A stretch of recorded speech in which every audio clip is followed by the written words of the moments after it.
back to the NDTV Auto Show. I'm your host Mugdha Mishra. Let's first dive into our detailed review of Maruti Suzuki Victoris, Maruti's most feature-loaded car yet.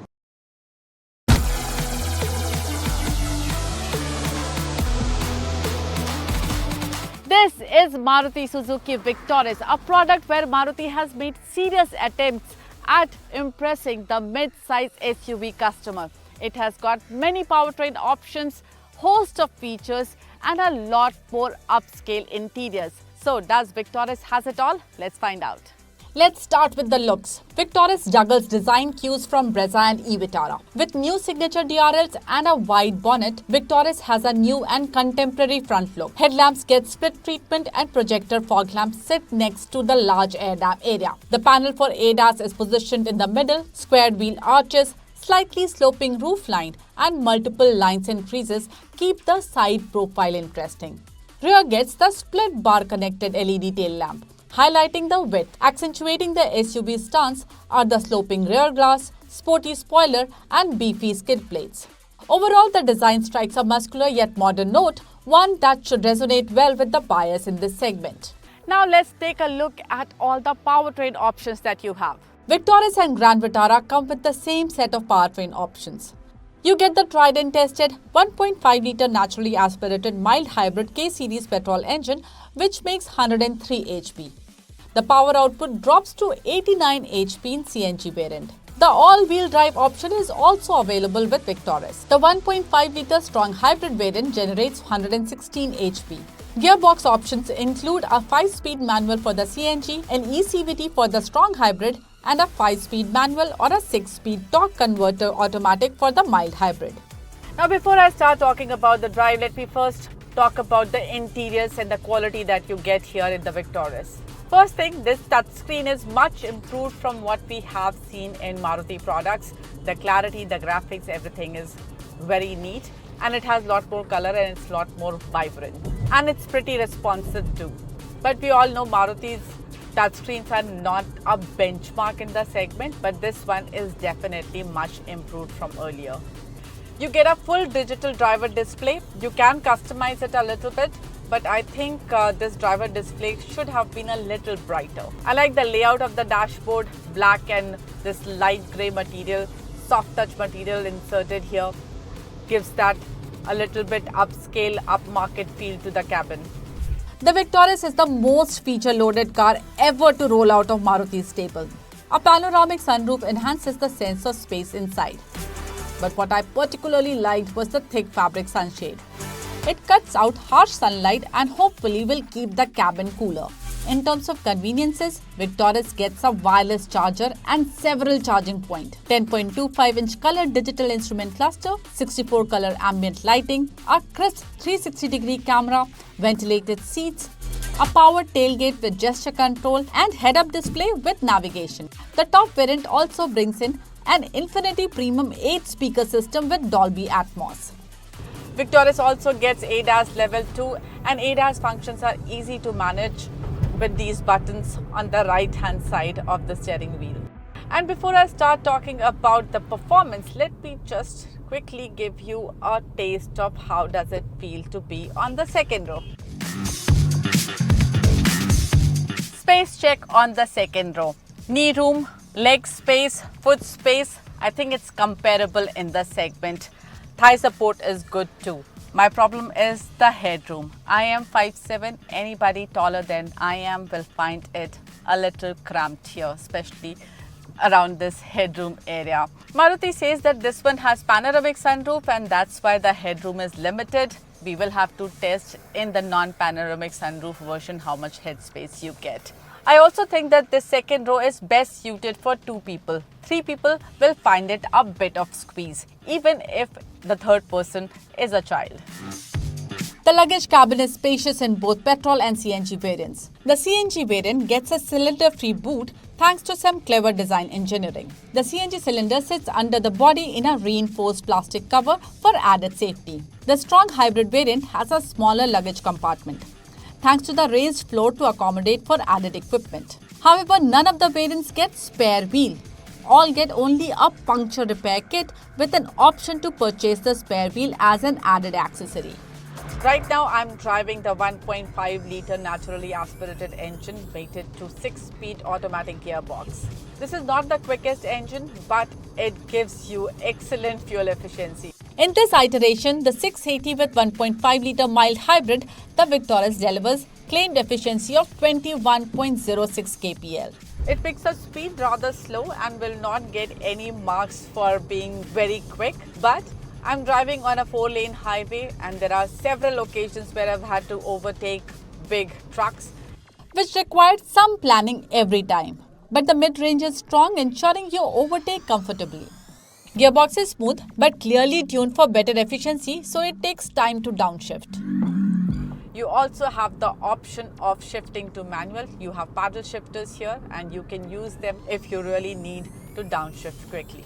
Though you will find the engine to be noisy, especially when you push the accelerator pedal, and a lot of that noise filters through in the cabin. In the manual mode, the gear response with the paddle shifter is pretty on point. Victoris also gets an all-wheel drive trim with Suzuki's all-grip technology on this very engine and gear combo, and can be a choice for buyers looking to take Victoris to slightly rough areas. Now let's hop into the strong hybrid Victoris. So now I'm driving the strong hybrid, and there are few features that you will not get in strong hybrid. You don't get ADAS features here, so your right hand side of the steering wheel has blank spaces. You get a handbrake instead of electronic parking brake. But what you will get is excellent fuel efficiency figures. This strong hybrid Victoris claims a fuel efficiency of 28.65 kpl. This has a battery, and like in Grand Vitara, this will also start in EV mode if the battery is charged. The power figure in the strong hybrid is higher and you can feel it when you drive side by side. This one is a lot more eager and lot more quicker. Victoris Strong Hybrid generates a total power output of 116 HP with the Atkinson cycle engine and the electric motor working together. The instant torque boost from the electric motor makes overtaking, filling gaps an easier affair. You get 3 modes: Eco, Normal and Power mode. Right now I am in Power mode and it is lot more easier to pick up speed on this. This one gets an ECVT gearbox, and this also gets a bit noisy when you push the accelerator pedal. Though there is a marked difference in the ride quality of the mild hybrid and strong hybrid. The strong hybrid seems to have a harsher ride, likely the result of suspension changes to accommodate for increased weight. Maruti Suzuki Victoris is priced between Rs 10.49 lakhs ex-showroom for 1.5-litre smart hybrid and Rs 19.98 lakhs ex-showroom for the top variant. Looks like Maruti has made a serious attempt to offer an aspiring SUV to customers. From comfort to safety, engine options to conveniences, Victoris ticks most boxes right. It still lacks a more powerful engine and rear seat is tight for 3. But looks like Victoris with its high value proposition will light up many faces this Diwali.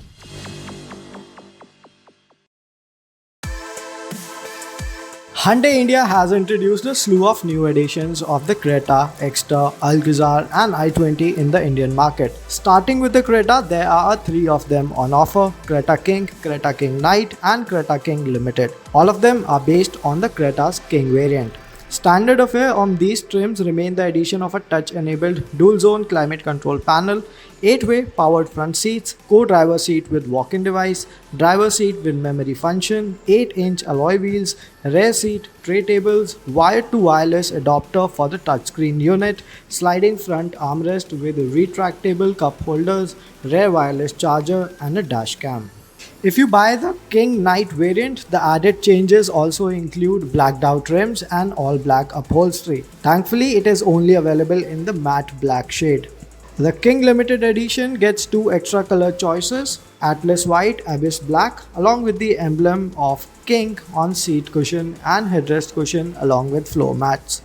Moving down to the Alcazar Knight and Creta Electric Knight, these SUVs get similar treatment as the Creta Knight, but with the addition of red brake calipers, bronze trims on the interior and blacked out rims. Moreover, both of them are available in 2 new paint schemes called Shadow Grey and Matte Black.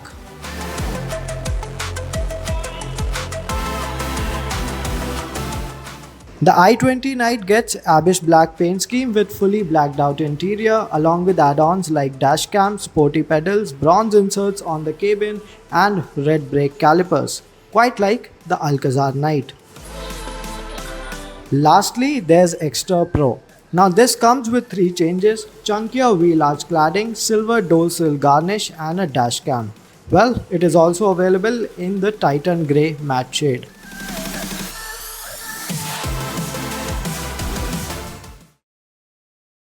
In a world full of complicated, technologically advanced scooters, the Orbiter takes a different approach. Meet the latest scooter in town from TVS. This sits under the iQube and has been priced sweetly at 1 lakh rupees ex showroom. The battery pack is same as the iQube 3.1 variant, which means a 3.1 kilowatt hour battery pack promises 158 kilometers that's claimed in IDC cycle. Realistically, in eco mode where the top speed is capped at 40 clicks, expect a real life range of around 115 to 120 kilometers. While if you shift the mode to city mode, where the speed can go all the way to 68 kilometers an hour, the range drops to roughly 90 kilometers on a single charge. This battery takes around 5 hours to fully charge using a 650 watt charger. You also can buy the fast charger, 1.3 kilowatt fast charger, which will take half the time to double up the battery. While the battery pack is shared with the iQube 3.1 variant, but this promises more range, roughly 25 kilometers on the tap on the IDC claimed range, and that's primarily because of the motor. This is a much simpler hub-mounted BLDC motor, which makes 2.5 kilowatt, 120 Newton meter of peak torque compared to a more powerful 4.4 kilowatt motor in the iQube. This primarily aims at young customer, Gen Z customers, and also somebody looking to buy a scooter in a budget. The design is largely different from the iQube. It's more straight off, squared off edges, and this looks pretty monolith. We are seeing maxi scooter styling cues here, and it all starts with a different set of wheel. The front is a 14-inch compared to the 12 in iQube. However, both the scooters have same set of rear tire. Now this one misses out on disc brake. It runs on combi braking system with drum brakes at either ends, and for all practical purposes the stopping feedback looks okay on the levers. The top speed is capped at 40 clicks an hour in eco mode, and if you move to city mode, the top speed jumps to 68 kilometers an hour and the range drops to roughly 90 kilometers in real life condition. But in any of the modes, you don't feel the scooter to be exciting. It's targeted at entry level buyers, and the response on the throttle is quite predictable. It's easy going. However, the feeling on the saddle is very calming, comforting, thanks to almost a silent motor. There's no whine, and in days where it's extremely busy, especially with honking and ongoing traffic, this one can be that meditative zone for you. The design is upright. The seat height is 763 millimeter, and if you are 5'2" or above, no problems flat footing. The scooter weighs 112 kilo. The ergonomics are quite sorted. It's lighter than iQube by roughly 5 kilograms, and I sit quite upright. The design is also pretty fresh. 6 color options to choose from, and 2 of them very flashy, come with a bling of yellow and blue. Now it might be the most affordable electric from TVS, but make no mistake, it has got a few features up its sleeve, starting with LED headlights. The front lights are fully LED, get reflector option as well, and the DRL, well, it wraps around the front apron completely. The rear tail lamp is also signature. It's connected and wraps around the entire width of the rear. Now this reminds slightly of the Ather Rizta and the River Indy. However, it's a new design language that a lot of manufacturers are adopting, and I quite like it personally. Well, it gets a 5.5-inch LCD display. It doesn't get a TFT much like the iQube, but features are quite nicely packed. Everything that you want from your scooter, basic parameters are there. You also get connected features and navigation on the tap. There's a windscreen, no disc brake on offer. However, the boot space is cavernous, 34 liters, and 2 half-face helmets can quite easily fit in. 2 people can be on the scooter quite comfortably. The seat is long, well contoured, and it's wide as it tapers down to the rear section. Now, along with the digital display, what's also unique to the scooter is cruise control, something that we have not seen in the iQube yet. This scooter gets cruise control and you can set it at the speeds of 23 kilometers an hour or above. 2 taps on this button on the left and it's free to engage. Twist the throttle or press the brakes, it automatically disengages. It also gets modes to reverse park and take it out of parking quite easily. On the right, you have a parking switch which helps you with this function. Also, there is hill hold assist, which means if you're on an incline, the scooter momentarily stops on its own, getting you that extra second to be cautious on the flyovers, especially if it's a heavy traffic day. Orbiter EV is light and manageable, gets 169 mm of ground clearance, which means going through bad roads, undulations should not be all that problem. 14-inch front wheel does compromise a bit of agility of the scooter. However, with the performance on tap, it is not a deal breaker. On odd occasion, if you're on the highway with the Orbiter, this is more reason to feel more stable and planted. Speeds of 50 to 60 kilometers can be achieved easily. However, speeds above 60 is a bit of a stretch. The ride quality is slightly on the softer side and it's quite assumable. Family would be loving the scooter for commuting and it packs quite a bit of punch for the price it is asking. What are your thoughts on the Orbiter EV? I would love to know. Ultraviolette Automotive launches a crossover based on the X47 electric motorcycle. Named as X47, the crossover debuts advanced tech that's unheard of in this segment.